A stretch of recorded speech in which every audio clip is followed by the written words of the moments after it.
This is the Digital Trust Podcast. In every episode, we strive to bring support to those of you who serve on the front lines and in the trenches of data and technology. We endeavor to bring understanding to the under-resourced and underappreciated, help remove your stress, and provide relief to your pain. Welcome to the Digital Trust Podcast. Sit down with us as we give you hard-hitting advisory conversations to help you build digital trust with your stakeholders and clients, and actionable takeaways to help you become a digitally trustworthy organization.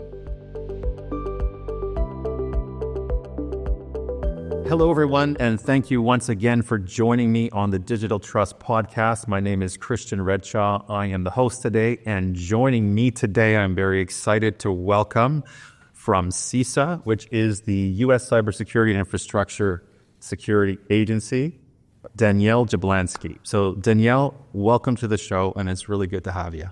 Thank you, and thank you for having me back a second time. Awesome. So you are the OT ICS SME Strategy Lead at CISA. Can you quickly tell us what that role entails for you, and kind of how you got into that role maybe, and a bit of a career story, your background before CISA? Absolutely. So this is, of course, a large agency. I sit in the office of the technical director, and we advise across all of the cybersecurity divisions and subdivisions and try to help them along their journey as service providers, of course, to all of critical infrastructure. So we are the sectors management agency for 8 sectors, but we do work with all 16 across critical infrastructure. I tend to focus on the lifeline sectors that have more operational technology and industrial control systems, but not exclusively. And as a service provider, we want to increase our ability to have, products and services that meet the needs of owners and operators, even though we can't be a managed service provider for all 16 sectors across the country and every asset owner there along their journeys. Also to increase aptitude and awareness of the risks to OT and ICS across critical infrastructure, and then to enable them to build better programs, better procedures, better policies to secure their critical infrastructure, and as well as especially their OT and ICS from my perspective, but also understanding that it's not something that people eat, breathe, and sleep all day, every day like I do, and understand their resources, their prioritization, and some of their gaps as well. So it's a big mandate, but I'm happy to do it. Yeah, I know you're very passionate about this subject, and we're going to do a 2-part series here. And what I'm hoping to focus on today, Danielle, is the critical infrastructure part. We can get into some OT discussion in the next episode. Can you very briefly define critical infrastructure for those of us who don't know? You mentioned the 16 sectors. What is critical infrastructure in terms of the essential services that they provide and who they are? Yeah, so typically it's talked about in terms of products, services, or resources. Resources are kind of easy to describe: energy, water, healthcare, et cetera. Products and services sometimes come around like chemical treatment of that water, right? Would be a service to the resource that you need. And then products, right, from manufacturing are all of those key components we rely on for our way of life. What I like to say is actually critical infrastructure underpins civil society. So maintaining our way of life today, maintaining healthy habits, right? Making sure that your retail stores have water is part of critical infrastructure, not just making sure that your toilet's flush, right? So everything today is more interconnected and interdependent than ever. So we do sometimes, like I said, break it down to lifeline sectors, but there's a lot more criticality to it. And there's also a lot of location-specific perspective to this, right? So a hospital in one city is not the same as a hospital in a rural county. So we have to take all of that into consideration when we talk about what is critical, and then typically how we think of like a blast radius for when you want to talk about how to recover from something being taken offline or taken away in terms of critical services. It really doesn't always depend on the most vulnerable target. Sometimes it depends on their capacity to recover, their backup plans, their restoration potential, how long they can or how quickly they can recover, or how long you might go without that service, which also depends on location, organization, ownership, frame of reference, et cetera. So it's a big topic across the country. And the last thing I'll say is, luckily, it is not as much of a domino effect as some people think from a security perspective. So there's a lot of hyperbole out there on knocking one thing down and the rest of the grid goes down. And we have to kind of move away from that and get a little bit more specific when we talk about risks and threats. Yeah, that completely makes sense. And that's exactly where I was hoping to go next. Can we talk, Danielle, about what are the actual threats and hazards to critical infrastructure in terms of keeping these critical systems going, natural disasters and aging infrastructure and that type of thing? Yeah, so we definitely have a ton of legacy infrastructure across these many sectors. We have things that are no longer serviceable, right? So they're end of life in terms of systems and assets. We have aging infrastructure that is never going to be replaced, to be quite frank, in some of our different segments. We also have, like you said, natural disasters, climate change. We have some supply chain and vendor ecosystem problems of market monopolies where there are actually too few setting the standards. We have the opposite where there are too many players to actually set standardization for things like communications protocols, depending on what we're talking about. So both ends of that spectrum. And then, of course, from a cybersecurity perspective, we have everything from hacktivism to accidental misconfigurations and what we used to call the negligent insider threat, as well as all the way up to nation state capabilities and targeting critical components in that domino effect example of where they might actually inflict the most, pain or earn the most money, right? Depending on what they're targeting. Yeah. So Danielle, that's exactly where I wanted to go next. So these are the threats. What happens if these threats are realized in some way? Actually, a cyber attack in a critical infrastructure organization. There obviously it's a very broad question because there are so many different elements of it. But maybe give us an example or two. Sure. And of course, what we've seen the most of so far has been financially motivated crime. That's not for better or for worse. Nobody celebrates that. But of course, that's not targeting, the safety systems at an oil and gas facility, right? So the biggest kind of issue is that the spectrum is there are low-hanging fruit types of capabilities out there. There are, dark web capabilities you can fund. There are ransomware for hire type activities.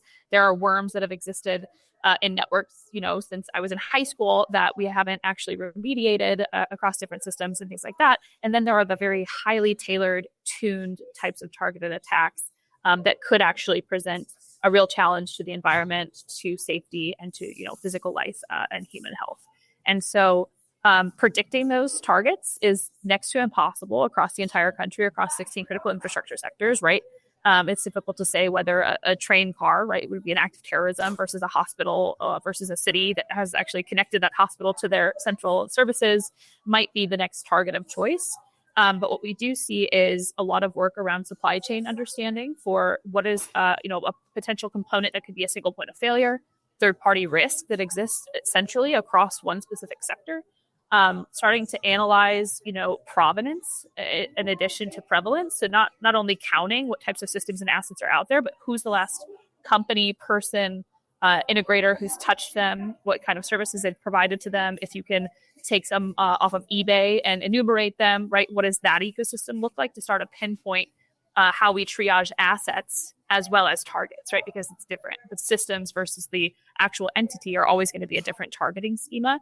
And so we're starting to analyze what does that look like and how does that evolve over time to do the most damage, like we said, so we can do the most, left of boom type prevention. Yeah, and I think it's good that you're going there. And I do want to talk about that sort of hardening or the resilience. Before we get there, I think what's on my mind and probably other people's minds as well is what could happen. So the power grid goes down, the water system is contaminated, those type of things. A hospital is shut down, or different lives are lost because of the connected equipment within the hospital, that kind of thing. What are the actual real life biggest concerns when it comes to these threats being realized? Sure. So if you're talking about cyber physical, beyond some of the financial motivated activity that you've seen, you could see control systems that we rely on for product services and resources out there being subverted, essentially where their logic could be changed or altered to cause them to do something that they weren't intended to do, or to not function in the way that they're configured to function for their purpose. So we call those purpose-built systems. So an example, of course, that came up years ago in the Oldsmar example for a water utility in Florida was the ability to change the chemical levels. The thing that we also have to realize is there are other process sensors and indicators within these ecosystems that track things like chemical levels, right? So not just the assessment or the communications of the command and control that say do this or that, but also the real-time environmental indicators and status updates. So sometimes we have a backup plan, right, for understanding these, and sometimes people don't, or it gets missed, or it's not properly configured. So there could be worst-case scenarios where something does happen, but there are also stopgaps there that have been introduced. And so one thing we like to say is, of course, it depends. But, worst case scenarios are typically going to be associated with like terrorism activity. Nation state activities are typically a long game, right? Where they want to maintain persistent access. They want to enable living off the land techniques where they're not discovered. So they're not going to go and change a setting from 0 to 1,000, right? Because it's a little too obvious. And so we have to be able to realize both, to have different controls for both, but to understand that there are a lot of contingencies at play. So restoration of power, they've planned this, right? They practice this often. The real issue, though, at hand is integrity. So a lot of people have focused on resilience as the ability to recover from an incident. But in a live potential emergency where cyber physical impacts are potentially going to be realized, we have to be able to say that our systems have maintained integrity. We know the commands going in and out of them. We can log who's accessed them. And we know what the outputs should be in real time and can compare them to the environment today. So that is more of a what we call left of boom analysis. And it is the resilience principle for critical infrastructure of continuing to maintain operations under compromise. And that's really where we have to focus from a security perspective. I completely agree. There were a couple of other topics I would have loved to get into, but we only really have time for one more question. I would have liked to dive into the interdependencies and where the security focus should be. But maybe you could tell me, what the American public can do to do their part at home, and what would CISA's role be in helping secure critical infrastructure specifically? Yeah, I think education is key, right, to embrace the world around us. There's a really good book out there by Grady Hillhouse. It's called Engineering in Plain Sight. And after you read it, you start to count the smokestacks. You start to look at the tracks on the rail cars. You start to look at some of the power stations around you and just realize how much infrastructure has really enabled our way of life, like I mentioned at the beginning. And if all you focus on is vulnerabilities, you're kind of just spinning your wheels, right? Even as practitioners. So we need to focus on resilience, community best practices, training, awareness, understanding that we are all kind of connected and interdependent. And knowing that, if you want to go at a community level and ask questions of your power, providers and your water providers, these are people in your community. They're not people that sit at headquarters of the government. These are people that are on your school boards and they're in your grocery stores. And so there's a lot of community engagement that happens that we actually, frankly, don't talk about enough at the government level.